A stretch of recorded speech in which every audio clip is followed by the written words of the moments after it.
અમરેલીના ધારી તાલુકાના ભરડ ગામે ચેકડેમમાં દુઃખદ ઘટના સામે આવી છે, જ્યાં બે સગાભાઈ ચેકડેમમાં ડૂબી ગયા હતા. બગસરા અને અમરેલીની ફાયર ટીમે ઘટના સ્થળે પહોંચી તાત્કાલિક શોધખોળ કરવામાં આવી હતી, જેમાં એક યુવાનને બચાવી લીધા બાદ બીજા ભાઈ 21 વર્ષીય ભગીરથ વાળાનો મૃતદેહ 2 કલાકની જહેમત બાદ મળી આવ્યો હતો. પ્રાથમિક માહિતી મુજબ બંને ભાઈ ભેંસને પાણી પીવડાવવા ચેકડેમ પાસે ગયા હતા અને એ દરમિયાન દુર્ઘટના બની હતી. આ ઘટનાને પગલે ગામમાં અરેરાટી ફેલાઈ ગઈ હતી અને ધારી વહીવટી તંત્ર પણ ઘટના સ્થળે દોડી આવ્યો હતો.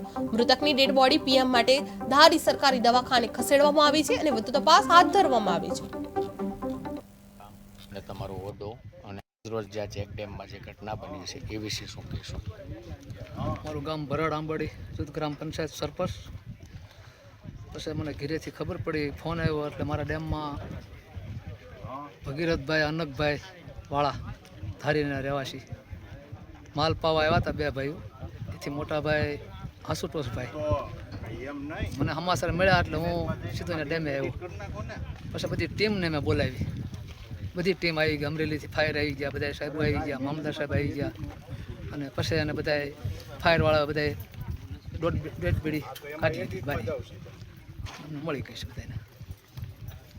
નામ, ગામ અને તમારો હોદ્દો અને આજરોજ જ્યાં ચેક ડેમમાં જે ઘટના બની છે એ વિશે શું કહેશો?